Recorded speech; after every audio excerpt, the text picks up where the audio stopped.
আমার ছেলে মেয়ে আত্মীয় স্বজন কাকেও যেন আমার লাশ শুইতে না দেয়।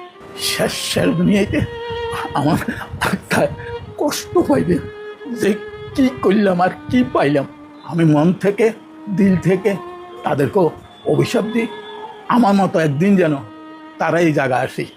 এদেরকে সোনার স্বামী করে মানে দুধ খাওয়াইছি, এত বেশি ভালোবাসছো না তোমারে, এরা জীবনে বহুত কষ্ট দিব। আজ সেই কথা, তাদের কথাটা আমি অক্ষরে অক্ষরে পাইছি।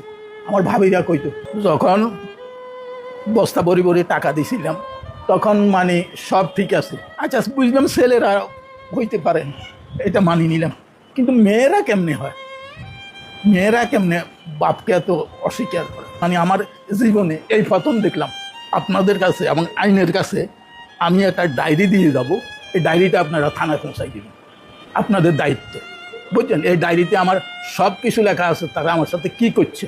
এই টাকা পয়সাটাই হইল আমার সবচেয়ে জীবনের কাল। ওনাদের গানের উপর আমার উঠাই দিয়ে গেছে, আজ পর্যন্ত দেখতে আসেনি, অন্তত খোঁজটা নেয় না। দেখেন তো দিল কথা, খোঁজটা নেয় না। এইটা কি ধরনের ছেলে, এটা কি অশিক্ষিত? অশিক্ষিত হইল এক কথা।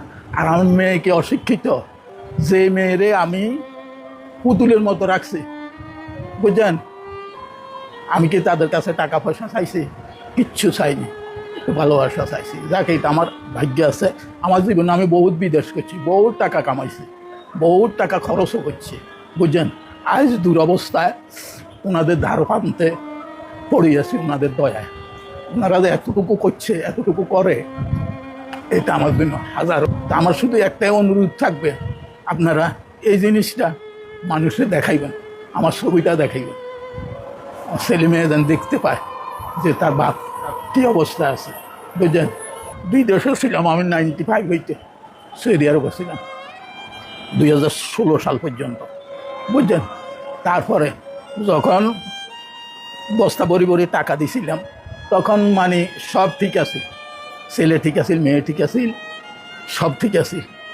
যখন মানে টাকার প্রশ্ন উঠছে, আমার একটা এফডিএস ছিল, এই যে আমার ছোটো ছেলেটা যে আমেরিকান এম্বাসিতে চাকরি করে, এ ছিল নমুনি।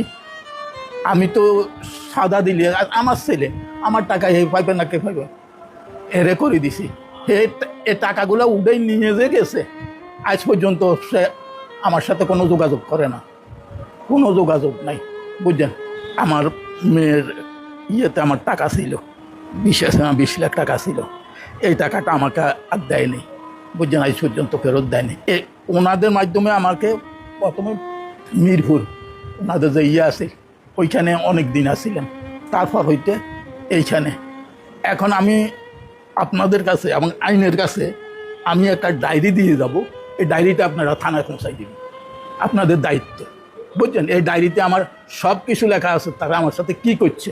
এই টাকা পয়সাটাই হইল আমার সবচেয়ে জীবনের কাল। আমি মন থেকে দিল থেকে তাদেরকেও অভিশাপ দিই, আমার মতো একদিন যেন তারা এই জায়গা আসি দাঁড়ায়, বুঝছেন, আল্লাহর কাছে। এদেরকে সোনার স্বামী করে মানে দুধ খাওয়াইছি, সোনার স্বামী, বুঝছেন। এত বেশি ভালোবাসছো না তোমারে, এরা জীবনে বহুত কষ্ট দিব। আজ সেই কথা, তাদের কথাটা আমি অক্ষরে অক্ষরে পাইছি। আমার ভাবিরা কইতো খুব ভালো রাখছে, যে কদিন আল্লাহ বাঁচি থাকি এই আমি এইখানে থাকবো।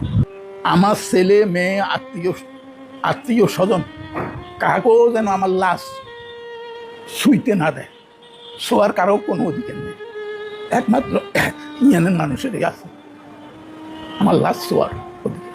আমার সন্তানদেরকে আমি এইটাই বলবো যে দেখো, আমার সাথে তোমরা যারা যা করছো এটার ফল তোমরা পাইবা, এইটার ফল আল্লাহ তাআলা আমি দিল থেকে বলি রাখছি, এইটার ফল আল্লাহ তোমাকে করে দিবে, একদিন না একদিন দিবে, এটা ফল তোমরা ভোগ করতে পারবা। পরে আমারে তো ওনারা জায়গা দিছে, সেটা খাইবার দিছে, থাকার জায়গা দিছে, এদেরকে আল্লাহ যেন এইটাও না দেয়। বিশেষ করে আমার মেয়েকে যেন না দেয়। শেষ দুনিয়াতে আমার আত্মায় কষ্ট পাইবে যে কি করলাম আর কি পাইলাম।